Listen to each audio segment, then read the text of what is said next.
ఓం శ్రీ పరమాత్మనే నమః. శ్రీ భగవత్యై నమః.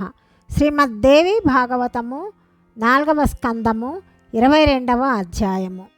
ఈ 22వ అధ్యాయంలో కంసుని ద్వారా చంపబడిన దేవకి యొక్క 6 బాలుర పూర్వజన్మ వృత్తాంతము, దేవదానవుల అంశావతార వర్ణన. మొత్తం 4వ స్కందంలోని 22వ భాగం ఇప్పుడు మనం తెలుసుకుంటున్నాము. జనమేజయుడు ఇలా అడుగుతున్నాడు, తాతగారు, ఆ బాలకులు పూర్వజన్మమునందు ఏమి పాపం చేశారు? ఫలస్వరూపముగా వారు జన్మించకనే దురాచారి అయిన కంసుని చేతిలో మరణించారు. నారదుడు పరమజ్ఞాని, ధర్మపరాయణుడు, ప్రముఖ బ్రహ్మవేత్త అయినా కూడా అట్టి పాపాన్ని ఎందుకు చేశాడు? స్వయంగా పాపము చేసేవాడు, చెప్పి చేయించేవాడు ఇరువురు కూడా సమాన పాపులే అని విజ్ఞులు చెబుతారు. అట్లాంటప్పుడు నారద మునీంద్రుడు కంసుని ఈ పాపకర్మయందు ప్రవృత్తుడగటానికి ఎందుకు ప్రేరేపించాడు? ఈ విషయమున నాకు గొప్ప సందేహం కలుగుతున్నది. ఎట్టి కర్మ పరిపక్వత చేత బాలకులు జన్మించిన వెంటనే మృత్యుపాలవుతున్నారు? దయచేసి చెప్పండి అని అడిగాడు. వ్యాస మహర్షి ఇలా చెప్తున్నాడు, నారదుడు ఎప్పుడూ అసత్యము పలకడు. ఆయన ఎంతో సత్యభాషి, పుణ్యపురుషుడు. దేవతల కార్యాన్ని సాధించటానికి ఆయన ఎల్లవేళలా తత్పరుడై ఉంటాడు. అందువలన జన్మించిన తోడనే దేవకి 6 పుత్రులను చంపివేశాడు. ఆ మరణశీలురైన బాలకులు షడ్గర్భమను పేరు గల దేవతలు.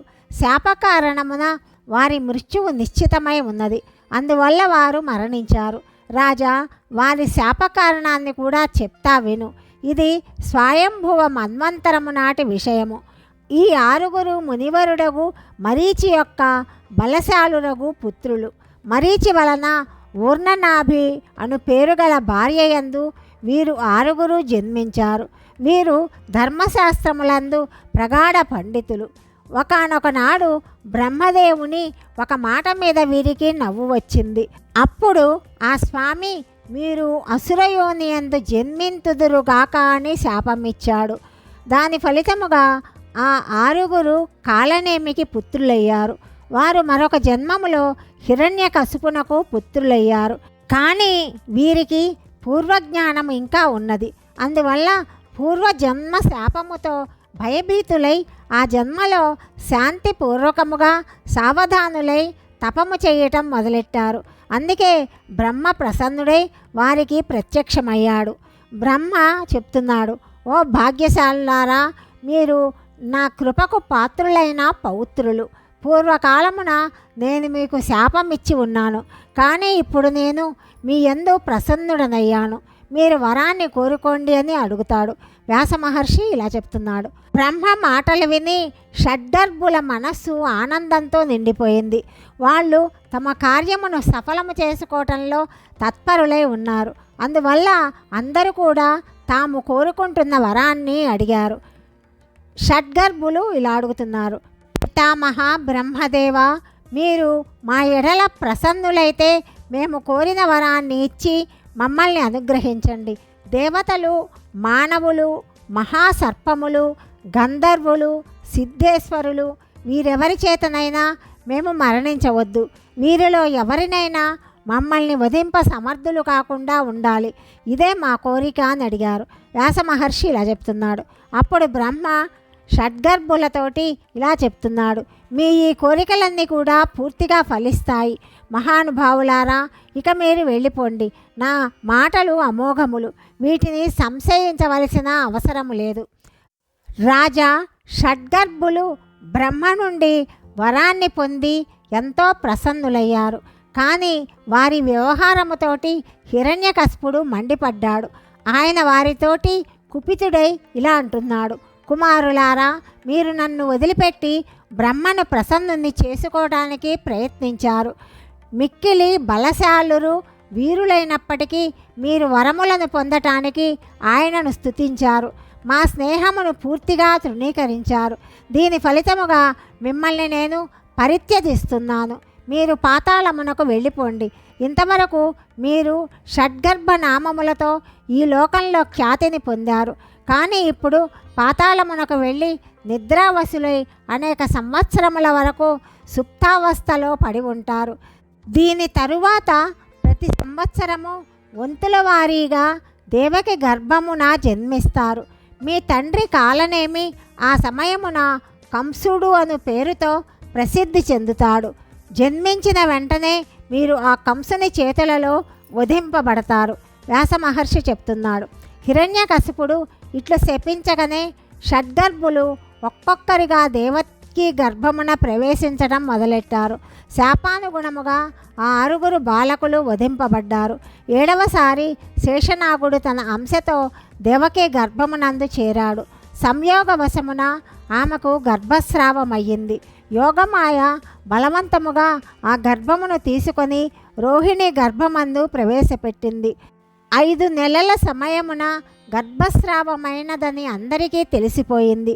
దేవకి గర్భపాత విషయము కంసునికి కూడా తెలిసింది. ఈ విషయము ఆ దురాత్మునికి మిక్కిలి ఆనందాన్ని కలిగించింది. దేవకి అష్టమ గర్భమునందు స్వయముగా భగవంతుడు విచ్చేశాడు. దేవకార్యమును సిద్ధింపచేయటానికి, భూభారమును తగ్గించటానికి శుభప్రదమైన ఆ స్వామి రాకకు ప్రముఖ ప్రయోజనమై ఉన్నది.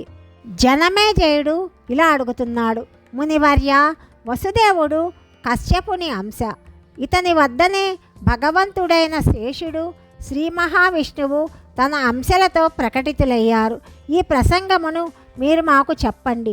ఇప్పుడు పృథివీ ప్రార్థించగా ఆమె భారమును దూరము చేయటానికి దేవతలు ఎట్లా అవతరించారో దయచేసి చెప్పండి. వ్యాస మహర్షి ఇలా చెప్తున్నాడు. దేవదానవులు తమ తమ అంశలతోటి ధరాతలమునకు చేరి ప్రసిద్ధులయ్యారు. వారందరి వృత్తాంతమును సంక్షిప్తముగా చెప్తాను విను. వసుదేవుడు కశ్యపుని అంశతోటి, దేవకి అదితి అంశతోటి ప్రకటమయ్యారు. బలరాముడు శేషుని అంశతోటి ప్రకటమయ్యాడు. వీరందరూ ప్రకటమైన తరువాత ధర్మనందనుడైన నారాయణుని విషయము తెలిపాను. ఆయనయే శ్రీమంతుడు, స్వయముగా భగవానుడు శ్రీకృష్ణుడిగా ధరాతలమునకు విచ్చేశాడు. మునివరుడగు నారాయణుడు శ్రీకృష్ణుని రూపమున ప్రకటము కాగా అతని కనిష్ట సోదరుడు నరుడు అర్జునుడై భూతలమునకు వచ్చాడు. యమధర్మరాజు అంశతోటి యుధిష్ఠరుడు, వాయువు అంశతోటి భీమసేనుడు, అశ్విని కుమారుల అంశతోటి మహాబలశాలురైన నకుల సహదేవులు జన్మించారు. కర్ణుడు సూర్యుని అంశతో ఆవిర్భవించాడు. విదురుడు ధర్మరాజు యొక్క అంశతో ప్రకటమయ్యాడు. ద్రోణాచార్యుడు బృహస్పతి అంశతోటి, అస్పర్ధామ రుద్రుని అంశతోటి ఉత్పన్నులయ్యారు. స్వయముగా సముద్రుడు శంతనుడయ్యాడు. గంగా అతనికి పత్ని అయ్యనని బుధజనులు చెప్తారు. పురాణ ప్రసిద్ధుడగు గంధర్వరాజు దేవకుడుగా ధరాధామమునకు సుశోభితుడయ్యాడు. భీష్మ పితామహుడు వసువుగా, విరాటుడు మరుద్గణముల అంశగా చెప్పబడతారు. అరిష్టినేమి పుత్రుడు హంసుడు ఈ జగత్తునందు ధృతరాష్ట్రుడు అను పేరుతో ప్రసిద్ధి చెందాడు. కృపాచార్యుడును కృతవర్మ కూడా విడివిడిగా మరుద్గణముల అంశలని చెప్పబడుతుంది. దుర్యోధనుడు కలి యొక్క అంశయని, శకుని ద్వాపర అంశయని తెలుసుకోవాలి. ప్రసిద్ధుడగు సోమపుత్రుడు సువర్చసుడు. అతడు సోమప్రదుడగు యాదవ నామముతో ఖ్యాతి వహించాడు. దుష్టద్యుమ్నుడు అగ్ని అంశతోటి, శిఖండి రాక్షస అంశతోటి ప్రకటమయ్యారు. ప్రద్యుమ్నుడు సనత్కుమారుని అంశయని చెప్తారు. ద్రుపదుడు వరుణుని అంశతో జన్మించాడు. స్వయముగా భగవతి లక్ష్మి ద్రౌపది అయి ఈ జగత్తుకు విచ్చేసింది. ద్రౌపది యొక్క 5 కుమారులు విశ్వదేవుని అంశలుగా చెప్పబడతారు. సిద్ధి కుంతిగా, ధృతి మాద్రిగా, మతి గాంధారిగా ఈ భూమండలము శోభను పెంపొందింపసాగారు. భగవంతుడగు శ్రీకృష్ణుని ధర్మపత్నులుగా సౌభాగ్యమును పొందిన వారందరూ కూడా స్వర్గమునందలి దివ్య రమణీమణులు. ఇంద్రుని ప్రేరణ చేత రాజులను రాక్షసులను జన్మించారు.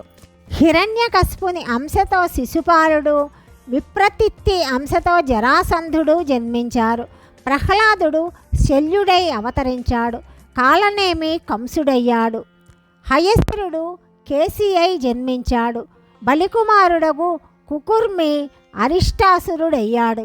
ఈతడు గోకులమునందు శ్రీకృష్ణుని చేతులలో ప్రాణములు కోల్పోయాడు. అనుహ్లాదుడు దుష్టకేతువుగా, భాస్కరుని అంశతో భగదత్తుడు, అంబాంశతో ప్రలంబుడు, ఖరాంశతో ధేనుకాసురుడు జన్మించారు. వారాహ కిశోర నామములతో అత్యంత భయంకరములైన ఇరువురు దైత్యులు భూతలమున చారుణ ముష్టిక నామములతో మహామల్లులు పుట్టారు. దితి కుమారుడగు అరిష్టాసురుడు కువలయ పీడనమను ఏనుగు రూపంలో విఖ్యాతిగాంచాడు. బలిపుత్రిక పూతన అయ్యింది. ఆమె కనిష్ట సోదరుడు బకాసురుడయ్యాడు. యముడు, రుద్రుడు, కాముడు, క్రోధుడు అను ఈ 4 అంశాలతో మహాబలశాలియగు అశ్వత్థామ జన్మించాడు. బ్రహ్మ మొదలగు ప్రముఖ దేవతలు భగవంతుడకు శ్రీహరిని ప్రార్థించటానికి వైకుంఠానికి వెళ్ళారు. అప్పుడు ఆ స్వామి నల్లని తెల్లని 2 కేశములను వాళ్లకు ఇచ్చాడు. తరువాత పృథివీ భారము తొలగించటానికి నల్లని వెంట్రుకల నుండి భగవంతుడైన శ్రీకృష్ణుడు మేఘశ్యామ వర్ణుడయ్యాడు. తెల్లని వెంట్రుకలతో మహానుభావుడకు బలరాముడు శ్వేతవర్ణుడై ప్రకటమయ్యాడు. భక్తిభావముతో ఈ అంశావతార ప్రసంగమును వినినవారు సమస్త పాపముల నుండి విముక్తులవుతారు. తమ బంధుబాంధవులతో ఆనందముగా కాలము గడుపుతారు. అధ్యాయము 22 సమాప్తము. 23, 24 అధ్యాయాల గురించి తదుపరి భాగంలో తెలుసుకుందాం. సర్వం శ్రీకృష్ణార్పణమస్తు.